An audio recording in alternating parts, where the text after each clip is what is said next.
जय गुरुदेव। बिखरे मोती, अनमोल वचन। जब सतयुग आएगा तो इसकी पहचान क्या होगी? 1 बीघा खेत में 100 मन और 1 एकड़ खेत में 150 मन गेहूं पैदा होगा। जिन पेड़ों पर फल नहीं लगते उन पेड़ों पर फल लगने लगेंगे। जून 1978।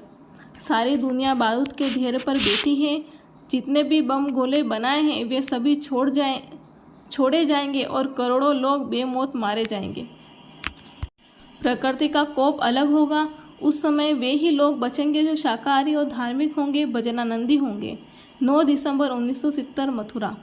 गुरु का हाथ पकड़ने के बजाय अपने हाथ को पकड़ा दो, क्योंकि हम गलती से गुरु का हाथ छोड़ सकते हैं, किंतु गुरु जब हाथ पकड़ेंगे तो नहीं छोड़ेंगे।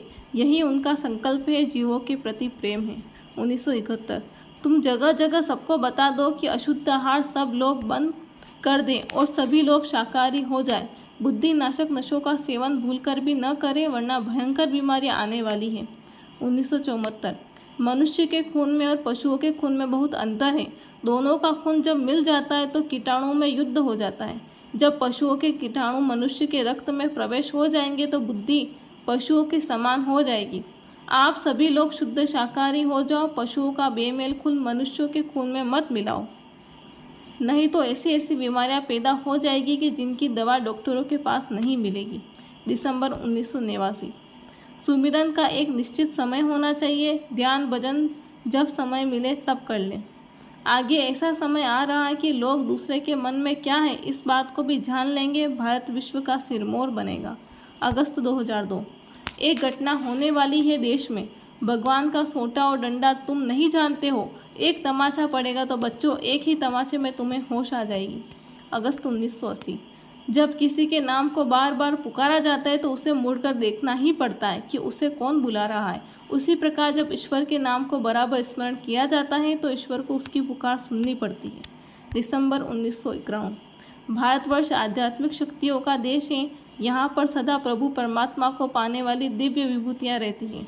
ऐसी शक्तियों का प्रादुर्भाव भारतवर्ष में हो गया है कि भारतवर्ष पर अब किसी भी विदेशी का शासन नहीं हो पाएगा। जो देश इसे नष्ट करने का प्रयत्न करेंगे वे स्वयं नष्ट हो जाएंगे। सितंबर 1971। समय आ रहा है कि आस्तिक लोग एक तरफ और नास्तिक लोग दूसरी तरफ हो जाएंगे। फिर कुदरत सबके कर्मों का फल देगी। जून 1972। गुरु का पूरा रूप जिस रूप में जहाँ दर्शन देते हैं मनुष्य शरीर में, वो रूप सब जगह मिलता चला जाएगा। वह ऐसा हाड़ मांस का शरीर नहीं है, वह अद्भुत नूरानी प्रकाशमय ज्योतिर्मय शरीर है। वह रूप देखते ही आंखें चकाचौंध हो जाती है। इतना चमकीला प्रकाश अभी तक कभी नहीं देखा।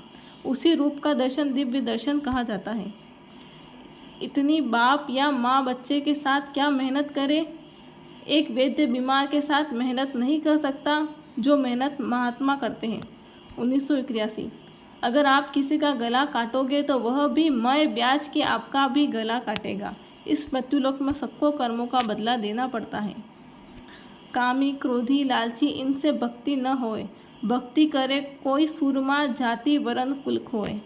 जय गुरुदेव।